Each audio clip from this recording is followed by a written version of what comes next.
As a result of the warming and the drying of the west coast of the United States, we've had significant amounts of forest fires and extreme exposure to wildfire smoke. And we think of wildfire smoke as just kind of dead, combusted trees, but that's really not what it is anymore. So wildfire smoke is much more complex. And I actually have lectured on this specific topic for physicians at conferences because we know so much more about wildfire smoke and how it affects not just our lungs, but our entire immune systems and our cardiovascular systems as well. Because we now know that the air pollution in wildfire smoke increases risk for stroke significantly and heart attacks, as well as vascular damage. So cardiovascular disease throughout the entire vascular system. So it's something that we have to take a look at. We can't ignore it. And the tricky part about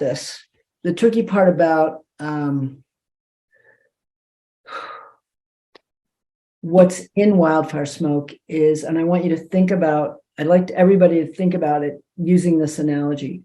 So you've got a little combusted particle of, let's even say, structural wood from a home. And we think of that as a cinder. But really, wildfire smoke and building smoke is much tinier than that. We call it PM 2.5, and that 2.5 indicates an extremely small, tiny little micron. So think about the width of a hair and something that's significantly smaller than the width of a hair that's not even visible to the naked eye.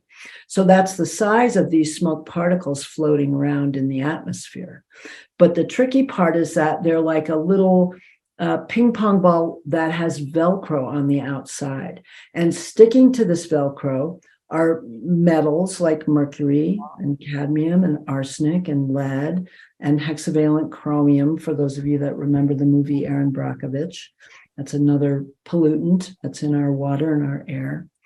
But these little ping pong balls with Velcro can also have pesticides and herbicides and particulate matter from air pollution stuck to them. So they really are a vehicle for many, many pollutants to get into our bodies. And not only our lungs, but these little tiny PM 2.5s get into the areas in our lungs where they can't get out. We can't exhale them. And there are particles smaller than 2.5s that actually get into our vascular system and can end up in any organ in the body. So these air pollutants that we breathe in don't just get stuck in our lungs, they get stuck in our central nervous system, our brain. They can get stuck in our liver, in our spleen, in our pancreas, in our muscles, basically anywhere. Now, this is very conventional science, what I'm talking about right now, very conventional toxicology. There's nothing controversial about this. Right. And so how is this connected to long COVID?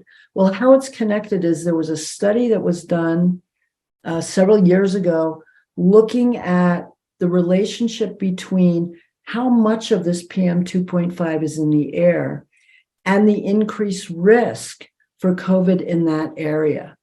And this was done in 92 counties in the Western United States. So literally the entire state of California, Washington, and Oregon.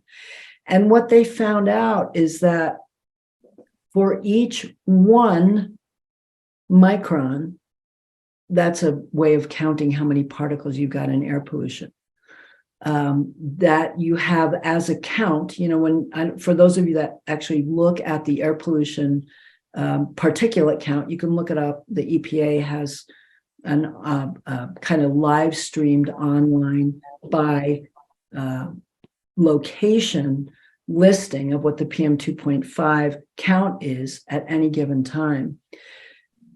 You can look at that. And so for every 1 micron increase per cubic meter in air pollution, PM 2.5, there's an 11% increased risk for getting SARS-CoV-2, meaning being symptomatic. right? Now, that may not make any sense at all, but let's look for an example like, oh, let's say San Francisco.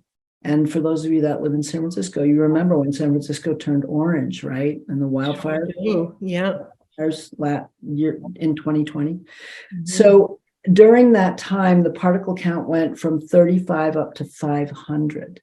So when you do the math on that, it's about a 5,000, I think a 400 times increased risk for getting COVID just because you're inhaling that particle pollution. That is a very, very large number that I just want that to sink into our audience, because I want to make sure that number, tell that number again. What percentage?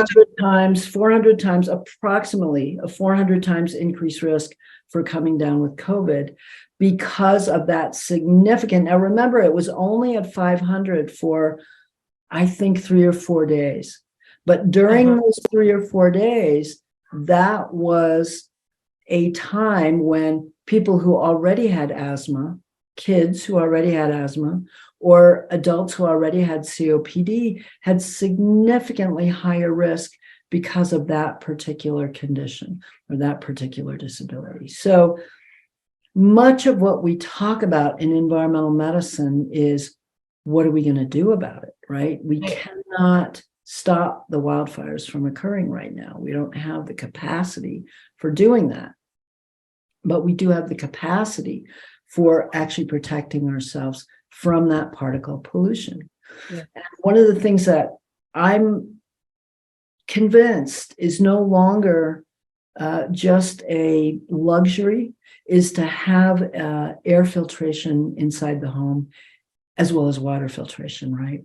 So this is something that's not talked about in general medicine, but especially for families who have respiratory illness in their family, it's even more important, or cardiovascular disease in their family, because we know that this particle pollution significantly increases risk for incident, meaning having a stroke or a heart attack. Right.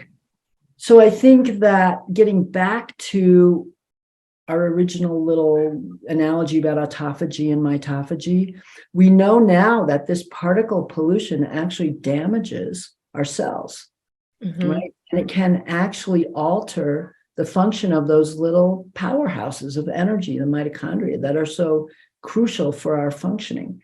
You know, we have lots of mitochondria in our heart, but we have more in our liver.